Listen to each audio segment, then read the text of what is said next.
Evangelio de hoy, domingo 17 de noviembre de 2024. Primera lectura.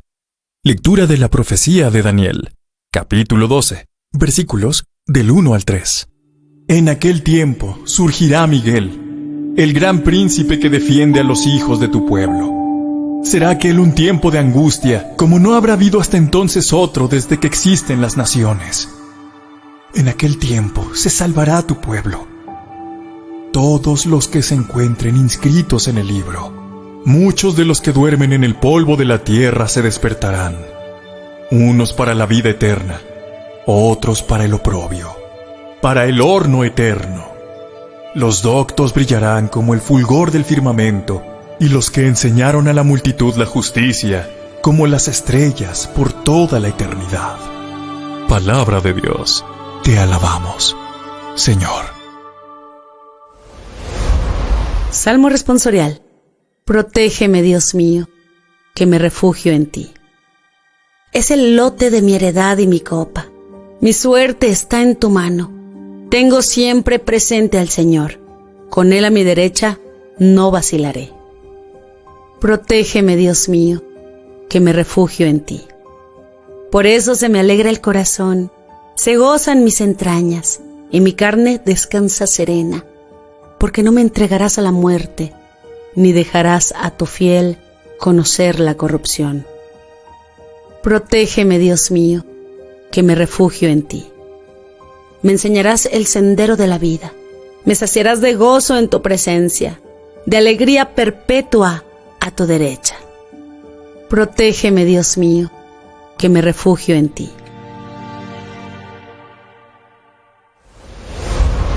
Segunda lectura.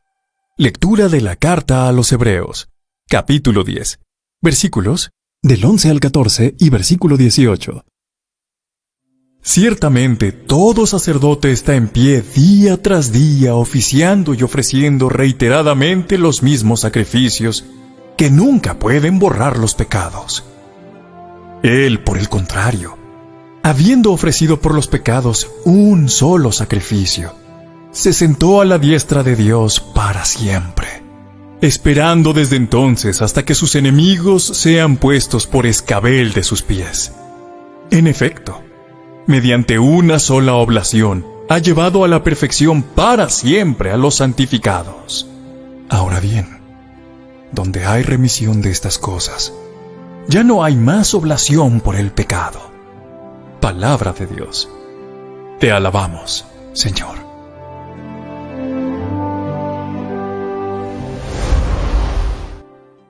Lectura del Santo Evangelio, según San Marcos. Capítulo 13, versículos del 24 al 32. En aquel tiempo, dijo Jesús a sus discípulos: Por esos días después de aquella tribulación, el sol se oscurecerá, la luna no dará su resplandor, las estrellas irán cayendo del cielo, y las fuerzas que están en los cielos serán sacudidas. Y entonces verán al Hijo del Hombre que viene entre nubes con gran poder y gloria. Entonces enviará a los ángeles y reunirá de los cuatro vientos a sus elegidos, desde el extremo de la tierra hasta el extremo del cielo. De la higuera aprended esta parábola.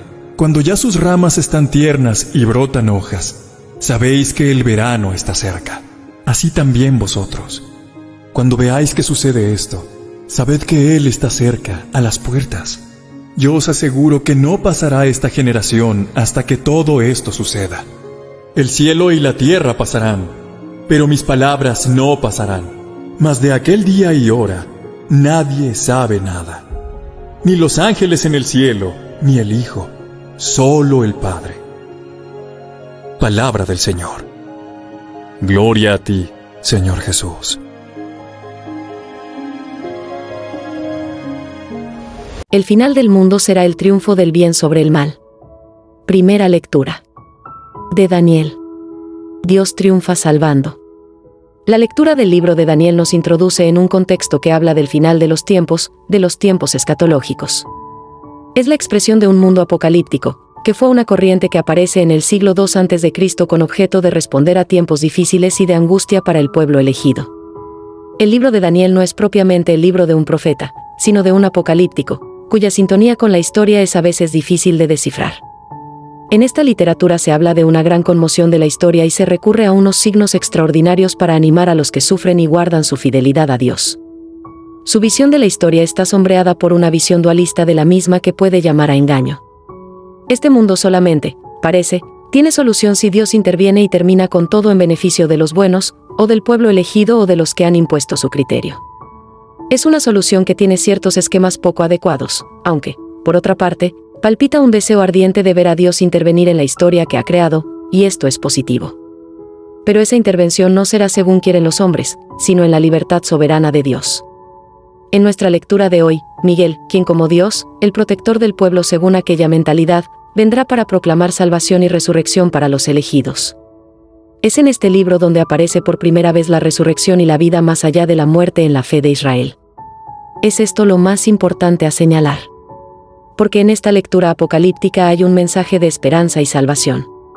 Es verdad que en aquel momento la teología no daba más de sí, y solamente se proclamaba para los elegidos, pero desde una lectura del Nuevo Testamento, la resurrección y salvación de Dios está abierta a todos los hombres que confían en Él. Efectivamente, a Israel le costó mucho llegar a una solución de la vida humana después de la muerte. Y eso que tenemos salmos y oraciones que podrían conducir a ver que estaba implicado un mensaje de esperanza más certero en la misma antropología bíblica. Por tanto, si hay resurrección, una vida después de la muerte, una vida en las manos de Dios, entonces los textos e imágenes apocalípticas deben leerse como el resultado de una conquista humana y religiosa, por la cual se responde al anhelo que todos llevamos en nuestro corazón. Estamos hablando de experiencias religiosas de una época y de una cultura.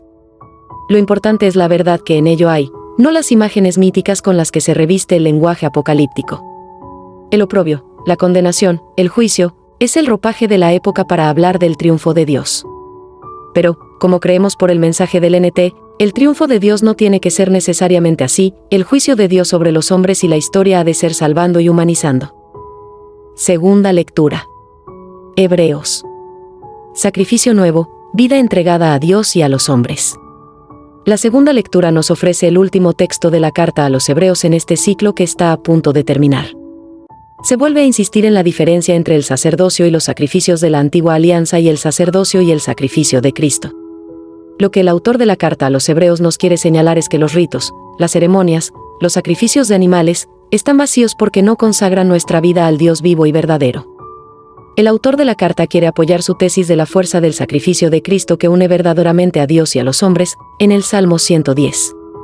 Por eso, a diferencia de los sacrificios de la antigua ley, el de Cristo lleva a la perfección, teleión, lo que deben ser las ofrendas a Dios.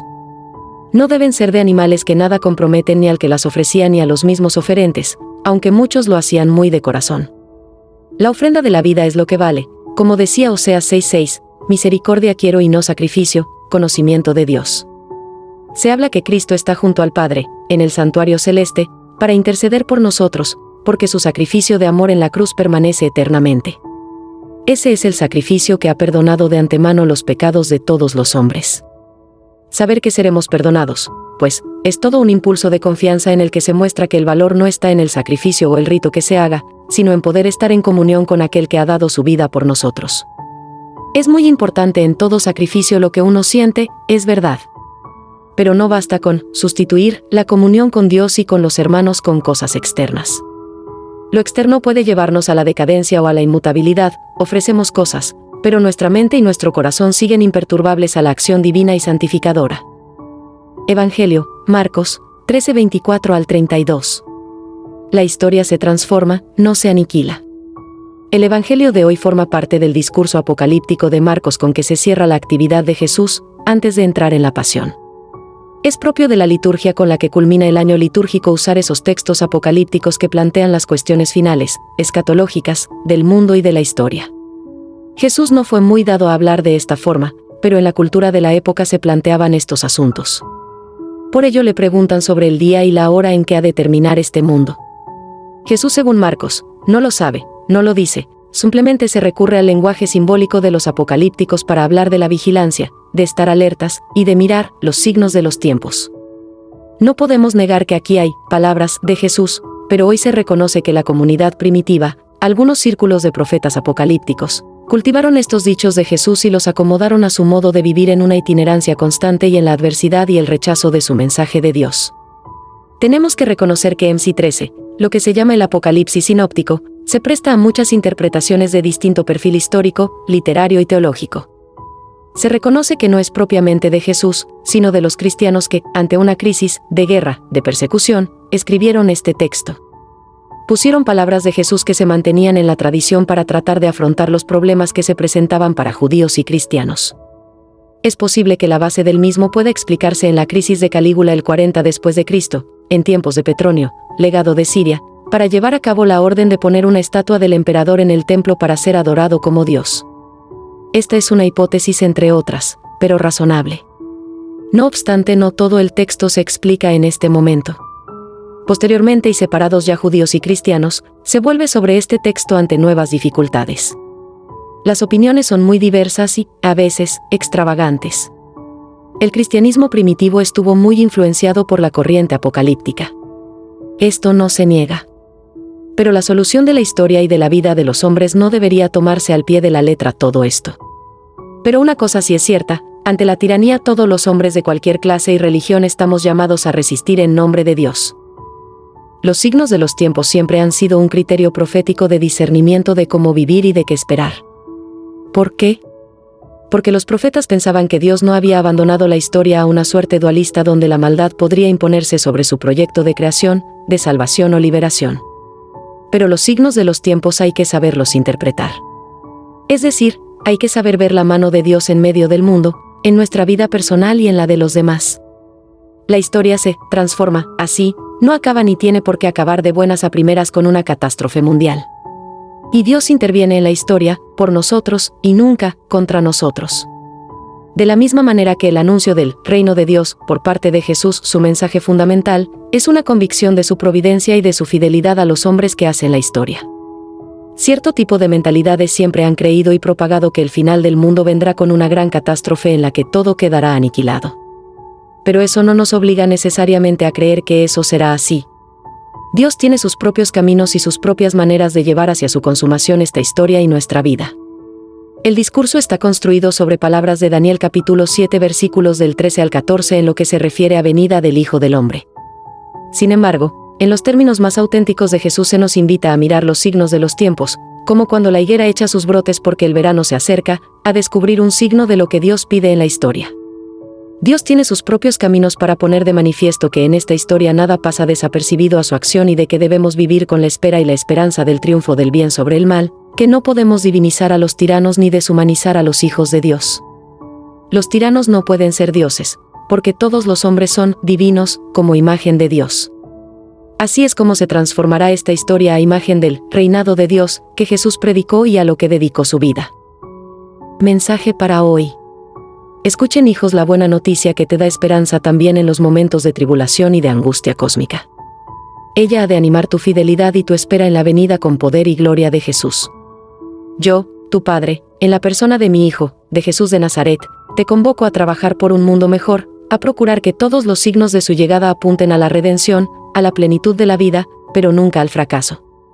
Con el discernimiento del Espíritu Santo, emociónate de que Jesús vendrá para una gran congregación de todos sus elegidos, de que nadie quedará excluido si se abre al misterio de su palabra, de su acción y de mi salvación. Pon tu mejor esfuerzo en formar parte de los elegidos, venciendo las instigaciones de los falsos mesías y profetas, entonces formarás parte del grupo que verá su llegada con poder y gloria. Para reflexionar. ¿Cuáles signos dar a las personas para que crean, esperen y amen con actitud cristiana? Oración inicial. Padre, que tu Espíritu Santo nos dé discernimiento para estar atentos a los signos de los tiempos, no por angustia, sino porque será el gran día de la revelación de Jesús en poder y gloria para reunir a sus elegidos desde todos los confines de la tierra, que estemos ocupados sirviendo a los que sufren. Padre, que tu Espíritu Santo nos prepare para el gran día en que Jesús enviará a sus ángeles a congregar a sus elegidos desde los 4 puntos cardinales, que nos encuentre bien ocupados en la atención a los que viven en tribulación. Amén. Suscríbete, dale like y comparte para que el Evangelio llegue a más personas. Recuerda que compartir es evangelizar.